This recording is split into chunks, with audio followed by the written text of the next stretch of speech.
From the outer reaches of your mind to parts unknown, wrestling fans seem to catch on to every little aspect about the sport.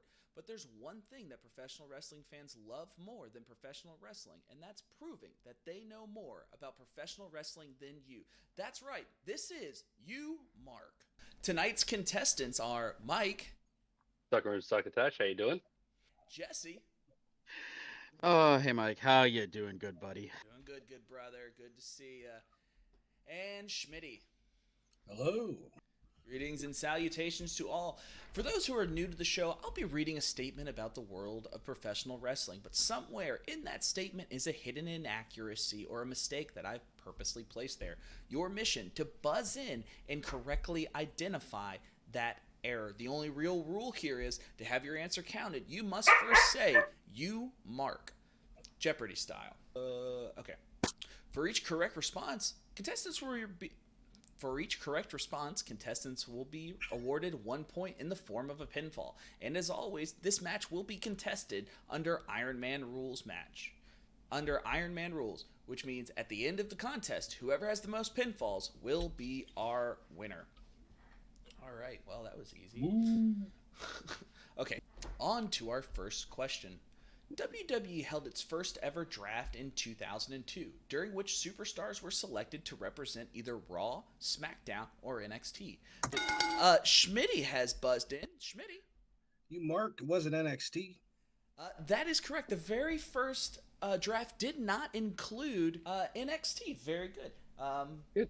Yeah, Schmitty, great job. Schmitty off to a hot start. He was worried that he might embarrass himself, but there you go. He's got our very. I got first... time. I got Iron Man time. He's got, you know what? Yeah, that's he's step aside, Bret Hart. Schmitty's in town, baby. On to our second question. Rob Van Dam, RVD, had a significant impact on ECW. Known as Mr. Wednesday Night, his unique style. Jesse has buzzed in. Jesse. You Mark RVD's nickname was Mr. Monday Night. That is correct. Yes, Jesse is correct. Mr. Monday Night.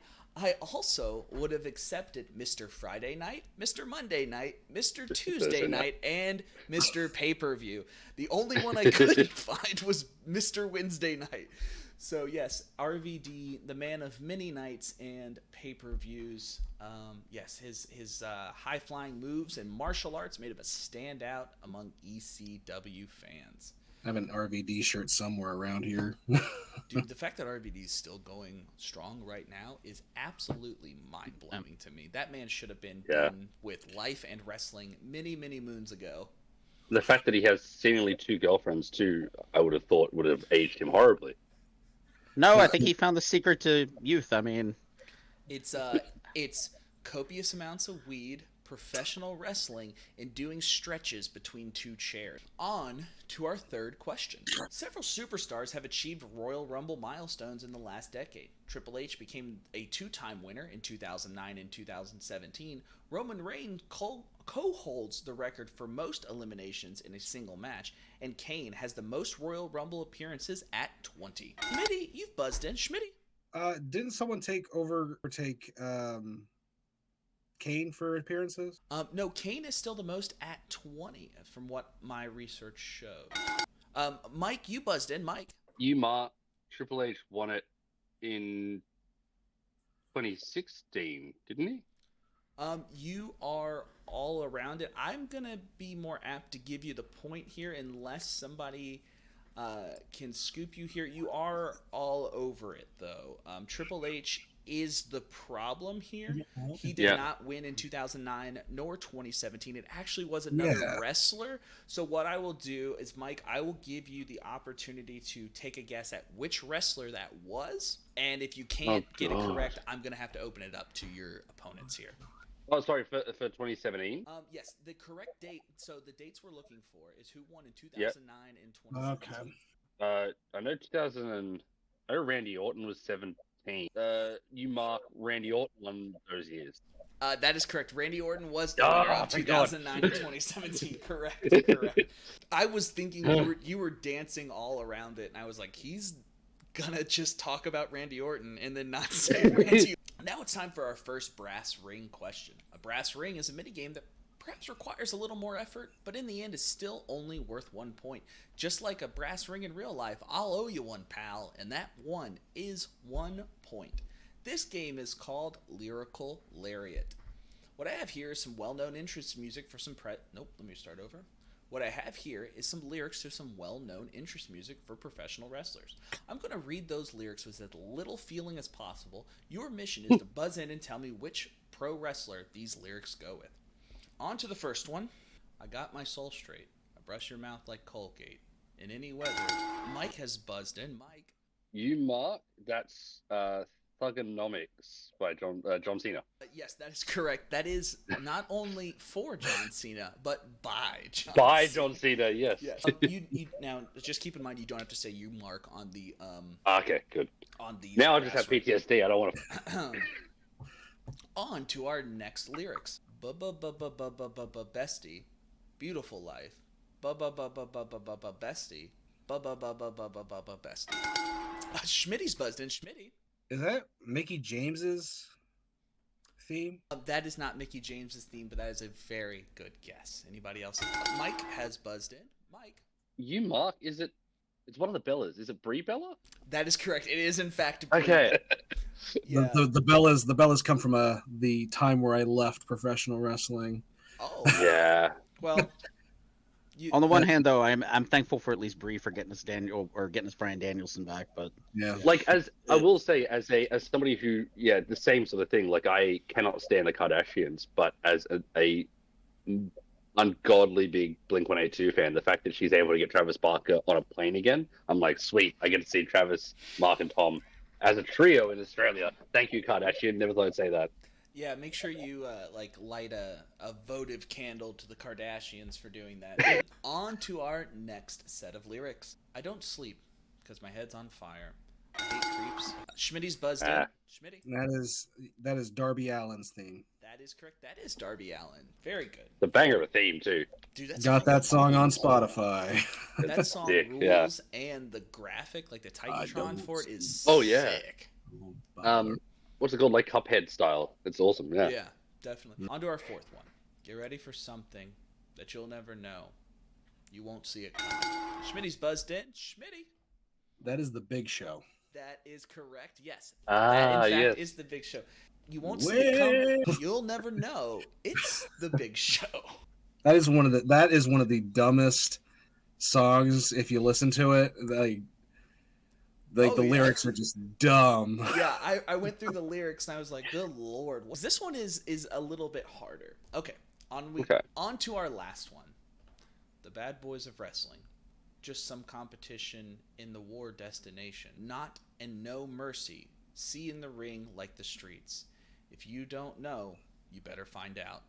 Jesse's buzzed in. Jesse. you, Mark, please don't be the Fabulous Freebirds with Bad Street USA. Please don't be that. It is not Bad Street USA. That is a great guess, though. Thank you. Okay, I feel a little better. Mike has buzzed in. Mike.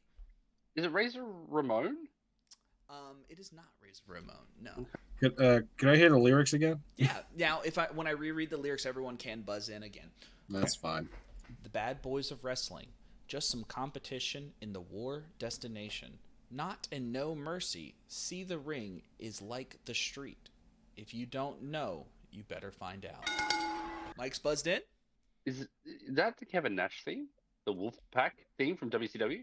That is the Wolfpack theme from WCW. Very good. Yeah, you don't turn your back on the Wolfpack. On the Wolfpack. So I had the lyrics, and it does say "not and no mercy, see the ring like the streets." I'm not exactly sure what "not and no mercies." No idea. But they're letting you know that I think that's a double negative. So I think the boys are full of mercy. Just a nice. And they're not from the streets because they're good boys. They are good boys. Lex Luger's a good boy. A good boy. Well, he is the ultimate boy. Shout out to OSW. He's the ultimate boy. Let's take a look at that scorecard. We have Mike with 2 after the brass ring point there, Jesse with 1, and Schmitty with 1. We move back into our regularly scheduled programming. Founded by Antonio Inoki in 1972, All Japan Pro Wrestling flourished in the 80s. Jesse's buzzed in. Jesse. You mark Antonio Inoki founded New Japan, not All Japan. Yes, that is correct, but this question is about All Japan Wrestling. So you have identified, Schmitty, I will come to you in just a second if Jesse cannot identify who founded All Japan Wrestling in 1972. Oh. So You mark it was Giant Baba.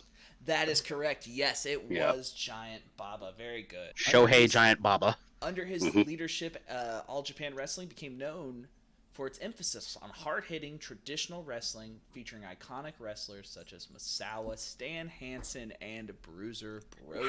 Best lariat in the business. Talk about a lineup, like Dude. Yeah. that's amazing. Like that's something I wish I could go back and like be a part of. Like you won't. I don't know if we'll have like. I don't know who nowadays could be as big as any of those three. But None. No one.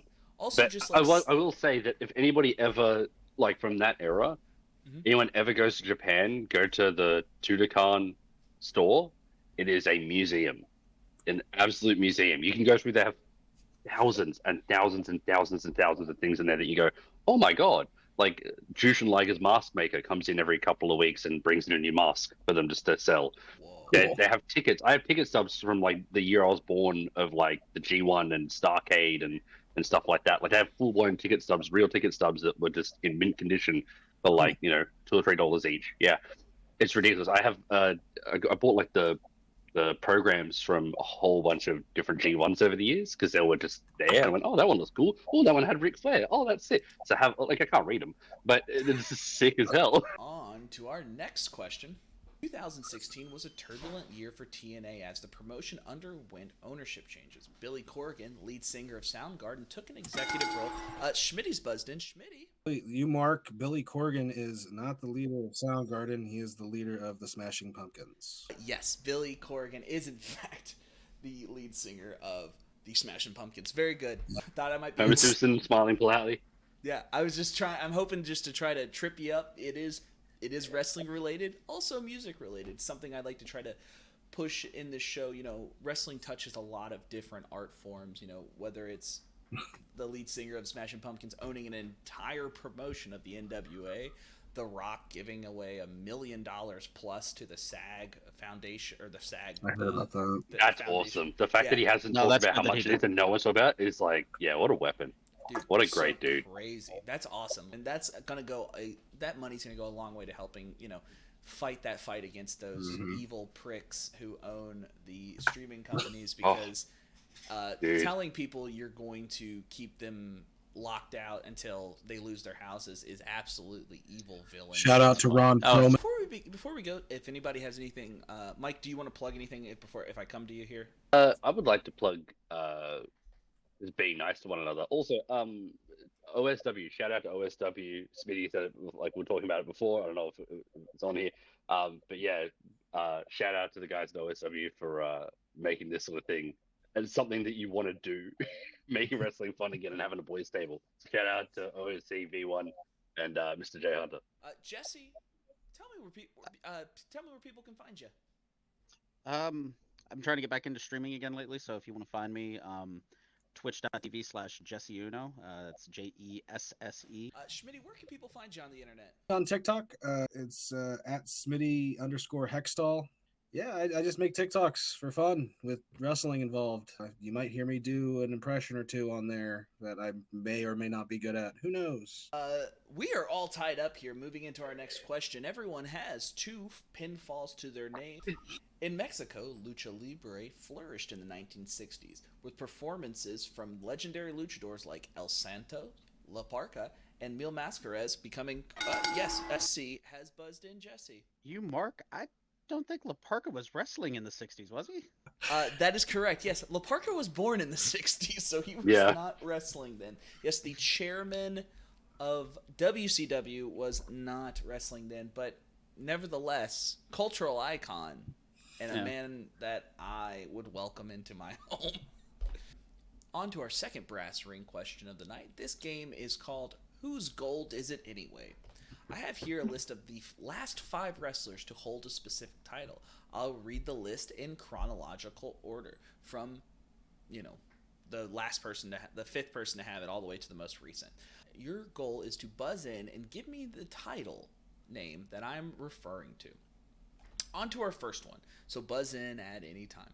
Apollo Crews, King Nakamura, Sami Zayn, Ricochet. Schmitty has buzzed in. Schmitty, which title is the Intercontinental title. That is correct. That is the Intercontinental title. Yes. The Impact World title. That is correct. The Impact World title. Hey, and I appreciate you giving me the correct name because I was convinced someone was going to say the TNA GCW. On to our next title here. Jack Swagger, Christian, Tommy Dreamer, Mike has buzzed in. Mike. The WWE CW World Championship. Yes, it's the WCW. That is, but I will say that is technically the lineage of the ECW World Heavyweight title. The last person to hold it, I won't award any extra points, but just for a little flair, does anybody know who the last ECW champion was? Wasn't it Zack Ryder? Or it was Brian Kendrick's bodyguard, Ezekiel Jackson. Bingo. Ezekiel Jackson. Very good. Well, that shows which one of us did not watch WWECW. On to our next title. Wardlow, Powerhouse Hobbs, Wardlow. Jesse's buzzed in. Jesse. You mark, that's the AEW TNT Championship. That is correct. That is the TNT Championship. I could see the gears turn, and you're thinking of which Turner Network is that title on. Hose title. What was that? It's the hose title. Mike will be getting the point there. The score now is Mike with 3, Jesse with 3, and Schmitty with 2. So we are moving on to our next question. I hope you got your popcorn ready because we're headed to the cinema. Beyond wrestling, Rowdy Roddy Piper had a successful career in acting, starring in the cult classic film They Live, where he delivered the famous line, "I've come here to chew gum and kick ass, and I'm all out of gum." Mike has buzzed in. Mike? You mark, it was bubble gum. Yes, that is correct. It was, in fact, bubble gum. Not just chewing gum, not regular gum, but bubble gum. Yes, he's coming to kick ass, or chew bubble gum and kick ass. That is. I'm all out of bubble gum. Here to kick ass and chew bubble gum, and I'm all out of gum. Funny enough, like they used that in the Duke Nukem 3D video game. They use that variation of it, where Nukem will say, "I've come to kick ass and chew bubble gum, and I'm all out of gum." But the actual "They Live" quote is they flipped it around. All right, on to our next question. Shelton Benjamin excelled in amateur wrestling during his college years, becoming a 2-time National Junior College Athletic Association All-American, Big Ten Conference champion at the University of Michigan. Jesse's buzzed in. Jesse? You mark, it was the University of Minnesota. That is correct. Yes, he was a Golden Gopher, not a... Because him and Brock Lesnar had a tag team in OVW called the Minnesota Wrestlers. Yeah. Yeah, that's exactly right.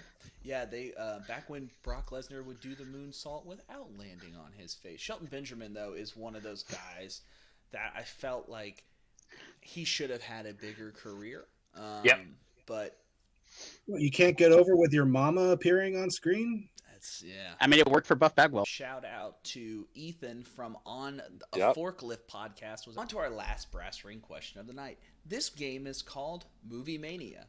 What I have here is a list of films that have included professional wrestlers. Your goal is to buzz in and correctly identify the professional wrestler based off the movie titles I give. All right, on to the first one. The first list of movies is The Longest Yard. Mike has buzzed in. Mike? You mark, you name it, Bill Goldberg. Just pick one. So you pick Bill Goldberg. Kevin Nash. That is incorrect. Jesse's buzzed in. You mark The Great Khali. That is incorrect, but you know my affinity for The Great Khali, and no, that is not right. Schmitty, if you'd like to make a guess, or I can keep going. Bill Goldberg. This is the first movie. Bill Goldberg. It was not. No, and if you would allow me. No. Mike, who is Stone Cold Steve Austin. It is, in fact, Stone Cold Steve Austin. In hindsight, I should probably put The Longest Yard as the last one. I was also in The Condemned and Grown Ups 2. So, yes, Stone Cold. The Condemned is essentially Fortnite, before Fortnite was Fortnite. It was a banger of a movie with old mate Juggernaut, Vinnie Jones. It's gonna be unbelievable. All right. Emotional. Emotional. Our next set of movie titles: Magic Mike, The Punisher, and Mike has buzzed in again. Mike. Kevin Nash. That is correct. It Oh. is in fact Kevin Nash. And Brass ring. and if you weren't, if those two didn't tick it for you, the last one was Teenage Mutant Ninja Turtles 2: The Secret of the Ooze. The Ooze. My Spy, Blade Runner 20. Jesse's buzzed in. Jesse. You mark, that's Dave Bautista. That is Dave Bautista. Yes. Oh, Batty Boy. Big fan of My Spy. Was that the giveaway there? It was. I was actually going to say Blade Runner. All right. Next on our list, The Fast and Furious 10, The Fast and Furious 9. Jesse's buzzed in. Jesse. You mark John Cena. It is John Cena. That is correct. All right. That is that is a tie between Jesse and Mike. And I will say that Jesse and Mike both are tied up at 5. Moving into this last question here. On to our last question. And here at U1, we like to examine the world and the art form of professional wrestling. But our last question of the evening is about a different type of art. So get on your buzzers, as we're going to ask you a question not about the world of professional wrestling, but a different art form. A tandoori is a thermally insulated chamber, a type of oven, that produces temperature sufficient to complete some processes such as hardening or drying clay. Mike buzzed in. Mike. You mark, isn't it for food? Yes, a tandoori is a type of oven used for food, but this is in regards to an art form. What is the name of item that dries clay, or is an oven for clay? A tandoori is in fact a clay oven, an oven made of clay, used in traditional Indian cooking. But this is about what is the item. Schmitty's buzzed in. Schmitty. You mark, what's a kiln? Yes, it is a kiln. It Hey! is correct. Yes, it is a kiln that they boil like hundreds and hundreds, maybe even thousands of degrees. Going back to my second grade ashtray that I made for my dad. Wow, isn't that great? You know, back in the day that they were like, just make an ashtray for your father. It's the 90s. Everyone smoked. Everyone smokes in the 90s. Everyone's dad goes and smokes. I mean, some went out and never came back. With that, tonight's is a time limit draw between Jesse and Mike. Schmitty with 3 points, Jesse and Mike with 5. As you know, that Jesse and Mike tonight, you are the 2 smartest marks, and your opinion holds sway with the wrestling community. I want to know what your hot take is about pro wrestling, because at this point, it has to be true. This is my first one. Oh, man. For all of Vince Russo's, shall we say, interesting ideas, I actually think Brawl for All was the least egregious. And frankly, any event that leads to JBL getting knocked on his, I think, is worth its weight. Mike, and then if you want to introduce your furry friend there as well. This is Evie. Evie and I both agree to the controversial opinion that, like, not everything MJF does is, it's amazing. Like, come on, he's not that great. There you go. I have to say, yeah, he does have some misses, but I think the hits definitely outweigh the misses for him. But yes, I would. Go ahead. Throwing the drink on the kid thing, yeah, that's real heat. But when I found Spitting his gum in people's hair and stuff. But when I found out like the kid was not in on it, I was like, oh no. Yeah, like it's just ridiculous. Like, and I'm not even just talking about that, but in general, everyone just like, like, oh my god, he's so innovative, he's so great. No, I don't think so. I mean, on that infallible level. Yeah. Tell you what, can I run that? Do you mind if I run that a step further? Yeah. He's the Jerry Springer / Howard Stern of heel heat, where you just want to see what he's going to do next. But the thing is, like, I would have to argue that if that's the approach you're having to take to get your heel heat, there are probably either you're not very good at it, or that speaks volumes about the other heels in the company who aren't nearly getting over as well. Right. Yeah, I mean, look at Christian. I can't believe he's as over now as he ever was. It's great. Yeah. Yeah. Jesse and Mike combine together to make the smartest mark in all of professional wrestling.